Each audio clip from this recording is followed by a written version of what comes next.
Polresta Bogor baru saja merilis kasus prostitusi online, namun hal yang mengejutkan dari 9 orang tersangka, 2 diantaranya anak di bawah umur. Sungguh hal yang di luar dugaan ini pemirsa. Untuk membahasnya juga kita sudah bersama dengan Pak Jasra Putra selaku Wakil Ketua Komisi Perlindungan Anak Indonesia atau KPAI. Selamat siang Pak Jasra. Selamat siang, Mas. Terima kasih sudah berkenan untuk bergabung bersama kami di Berita Satu Siang. Pak Jasra, langsung saja ini menanggapi dari kasus ini, hal pemicu apa yang membuat ini anak-anak bisa menjadi terlibat prostitusi online dari kacamata Anda? Ya, penemuan anak di bisnis prostitusi ini memang tidak mudah ya untuk diselamatkan. Jadi memang benar-benar butuh keberpihakan aparat hukum untuk menolak segala bentuk kejahatan prostitusi anak. Dan tentu ini telah dibuktikan dari berbagai macam penangkapan dan pengungkapan oleh aparat hukum, tentu kita apresiasi dalam konteks itu. Yang kedua, memang akses sistem sumber yang ada di pemerintah dan pemerintah daerah, tentu segera menyebut bola ya terkait korban-korban yang kalau kita lihat modusnya awalnya menawarkan pekerjaan, gaji dengan gaji yang menggiurkan bagi anak gitu ya, dan kerentanan-kerentanan lain yang dibaca oleh penjahat anak ini. Saya kira ini harus ditutupi, harus segera dijawab gap ini sehingga anak-anak kita tidak menjadi korban selanjutnya. Yang ketiga, tentu perlu kontrol sosial masyarakat yang terkait isu-isu seksualitas ini. Karena kalau kita lihat korbannya di prostitusi anak ini tidak terlepas dari bahwa stigma terhadap anak perempuan, kemudian yang ini tentu perspektifnya tentu perspektif lama yang tentu harus kita bongkar, harus kita luruskan bahwa tidak ada diskriminasi gender dalam hal ini. Ini adalah isu kemanusiaan, isu kejahatan terhadap hak asasi manusia. Oleh sebab itu tentu KPAI terus mendorong kementerian lembaga pemerintah dan pemerintah daerah untuk mengambil upaya-upaya pencegahan. Karena di data KPAI juga menyebutkan data 2022 ada 863 kasus sebetulnya anak-anak yang mengalami kejahatan seksual. Dan oleh sebab itu tentu kita harus mampu melakukan inovasi, evaluasi kebijakan yang bisa menjawab situasi-situasi anak kita yang setiap saat menjadi korban dari prostitusi online itu dengan modus dan model yang terus berkembang gitu, Pak. Baik, Pak Jasra, tadi di poin 3 Anda sempat menyinggung soal pentingnya kontrol sosial begitu di dalam pengawasan terhadap anak-anak khususnya di bawah umur ini. Artinya dengan kata lain, apakah Anda juga sepakat bahwa salah satu faktor yang menyebabkan munculnya prostitusi kepada anak di bawah umur ini adalah faktor pergaulan begitu yang membuat anak kemudian terjerumus? Ya, kalau kita lihat anak kita ini kan selama 24 jam itu katakanlah kita bagi dalam 3 bentuk ya. Satu, kalau dia masih sekolah mungkin berada di sekolah sekitar 8 jaman. Nah, kita berharap sekolah bisa mampu mendampingi situasi-situasi anak kita sehingga dia tidak terjebak dalam prostitusi ini. Kemudian yang kedua tentu kontrol keluarga gitu ya, yang juga tanggung jawab pertama dan utama dan memastikan anak-anak yang sudah memiliki media sosial atau pertemanan di media sosial. Karena kalau kita lihat data-datanya banyak perekrutan itu kan melalui media sosial seperti michat dan seterusnya. Jadi orang tua harus mengetahui dan bersahabat dengan anak dan memastikan handphone anak-anak kita ini memang betul-betul aman dan nyaman bagi mereka. Nah, selanjutnya tentu masyarakat ya tentu harus care ya terkait situasi-situasi anak kita. Karena masyarakat juga memiliki tanggung jawab memastikan bahwa seluruh anak yang jumlahnya 83,4 juta itu adalah anak kita semua. Apapun peran-peran kita lakukan sangat penting ya. Jadi saya kira 3 komponen sistem ini di samping juga pemerintah dan pemerintah daerah harus saling bekerja sama.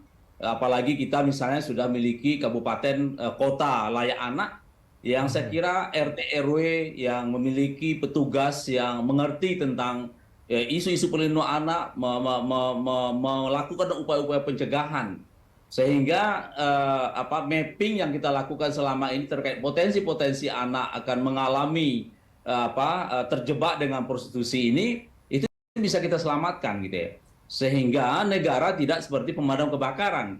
Ini kan kita seperti pemadam kebakaran ya. Setelah ada kasus, setelah korban baru kita semuanya berteriak gitu ya. tapi lagi-lagi anak sudah korban dan haknya tentu terlanggar gitu.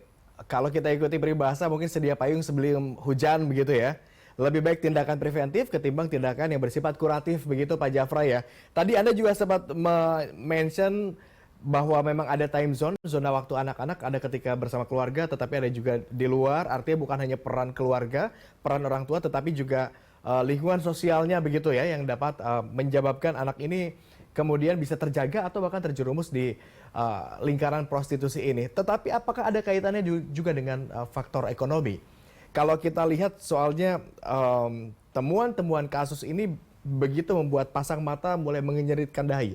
Mengapa sampai anak-anak yang berada di bawah umur pun bisa menjadi terlibat di dalam prostitusi online ini?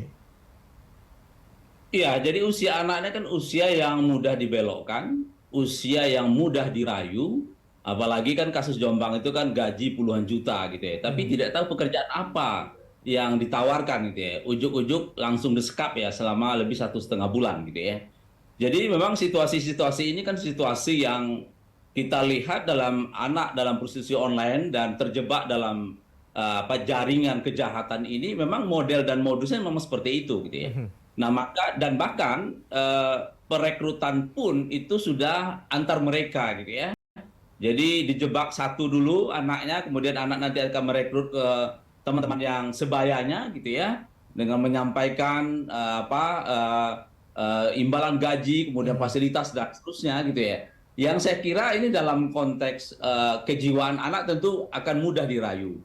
Nah, oleh sebab itu tentu ini penting sekecil apapun upaya-upaya pencegahan kita, baik itu di tingkat keluarga, bagaimana keluarga juga tentu kalau kita lihat siapa yang bisa mengontrol anak 24 jam itu tentu keluarga. Namun keluarga kita pada hari ini kan mengalami situasi yang tidak mudah, pengasuhan yang beragam, situasi ekonomi yang beragam gitu. Apalagi pasca pandemi ini, di mana isu perlindungan anak ini kan hampir tidak terperhatikan gitu ya. Nah, kita berharap setelah pandemi usai, yuk pemerintah dan pemerintah daerah kita kembali fokus memperhatikan generasi emas kita sehingga 2045 yang kita harapkan generasi unggul itu memang betul-betul bisa kita wujudkan. Tapi kalau di awal anak-anak kita sudah mengalami situasi terjebak dengan prostitusi online, pekerjaan-pekerjaan buruk gitu ya, yang dimana ini adalah menjadi salah satu target pemerintah menurunkan pekerjaan anak ya, termasuk juga pekerjaan anak yang terburuk di situasi prostitusi ini. Baik. Dan oleh sebab itu gerakan ini harus kita masifkan, sama halnya ketika kita menangani COVID-19 3 tahun selesai gitu ya. Nah, saya kira kalau kita serius, saya yakin dan percaya ya tindak pidana perdagangan orang ini bisa kita selesaikan dengan tuntas juga. Pak Jafra, kalau begitu bagaimana dengan tingkat pendidikan? Apakah ini juga bisa ada kaitannya dengan hal tersebut? Tingkat pendidikan orang tua, kemudian juga pentingnya pendidikan seksual kepada anak begitu. Karena kalau melihat anak di bawah umur begitu, menyentuh sex education saja belum sampai ke situ. Tapi tiba-tiba sudah ada yang menjadi terlibat dalam pusara prostitusi. Ya, saya kira kan banyak faktor ya, Mas. Di samping tadi secara umum tentu faktor ekonomi, tapi yang kedua kita berharapkan keluarga ini kan bisa kuat ya, bisa memahami, bisa mengerti bagaimana memberikan hak anak secara baik gitu ya. Kemudian yang kedua tentu kita dorong bagaimana sekolah sekarang sudah mulai tatap muka, tentu harus menyampaikan kepada anak-anak kita upaya-upaya pencegahan ya tentang isu tentang reproduksi remaja gitu ya. Kemudian bagaimana dia sebagai pelopor dan pelapor dari situasi yang menjebak mereka dan teman-temannya gitu ya. Kita memiliki forum anak sampai di tingkat kelurahan, saya kira ini digerakkan. Seluruh instrumen ini harus kita gerakkan sehingga penjahat anak ini kan tidak ada peluang bagi mereka untuk melakukan upaya-upaya katakan melakukan kejahatan terhadap anak-anak kita.